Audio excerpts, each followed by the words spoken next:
Welcome to AJ Life. Today we're going to read The Gruffalo's Child. It's not the Gruffalo, but the Gruffalo's Child. Yes, The Gruffalo's Child.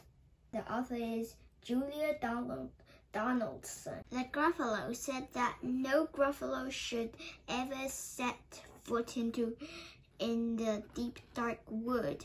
Why not? Why not? Because if you do, the big bad mouse will be after you. I met him once, said the Gruffalo. I met him a long time ago. What does he look like? Tell us, Dad.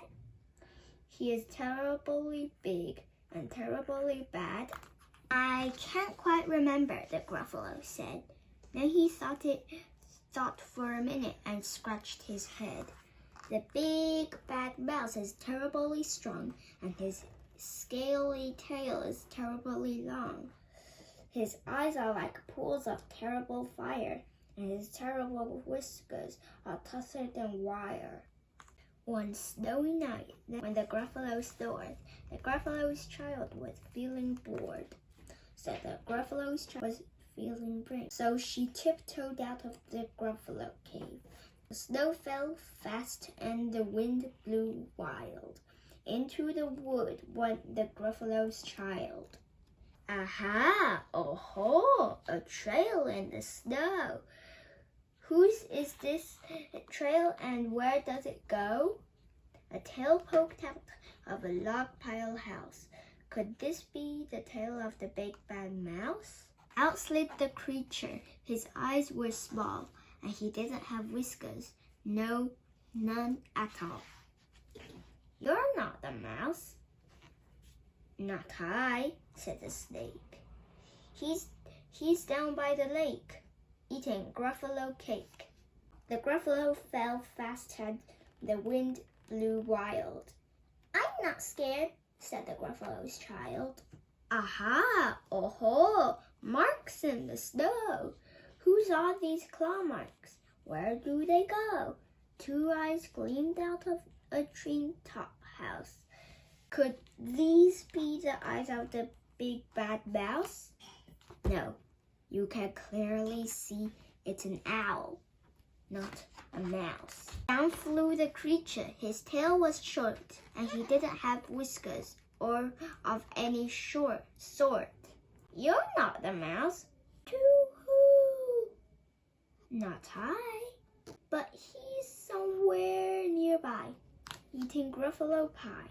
Snow fell fast and the wind blew wild. I'm not scared, said the Gruffalo's child. Aha! Oh-ho! A track in the snow. Whose is this track and where does it go? Whiskers at last, and an underground house. Could this be the home of the big bad mouse? Out slunk the creature. His eyes weren't fiery. His tail wasn't scaly. His whiskers aren't wiry. You're not the mouse. Oh no, not me. He's under a tree drinking Gruffalo tea. It's all a trick, said the Gruffalo's child, as she sat on the stump where the snow lay piled. I don't believe in a big bad mouse. But here comes a little one out of his house. Not big, not bad, but a mouse at least. You taste good at midnight feast. Wait, said the mouse, before you eat. There's a friend of mine that ought you to meet.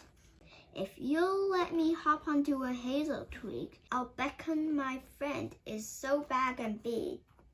The Gruffalo's child unclenched her fist. The big bad mouse, so he does exist. The mouse hopped into the hazel tree. He beckoned, then said, just wait and see. Out came the moon. It was bright and round. A terrible shadow fell onto the ground. Who is this creature so big, bad, and strong? His tail and his whiskers are terribly long. His ears are enormous, and over his shoulder He carries a nut as big as boulder. Big bad mouse, yelled the Gruffalo's child. The mouse jumped down from the twig and smiled. Aha! Oh-ho! Prints in the snow. Whose are these footprints? Where do they go? The footprints led to the Gruffalo cave, where the Gruffalo's child was a bit less brave. The Gruffalo's child was a bit less bored. And the Gruffalo snored and snored and snored. The end. Okay, it's the end of the Gruffalo's child. If you want me to read more, make sure to like this video and subscribe to my channel. Bye!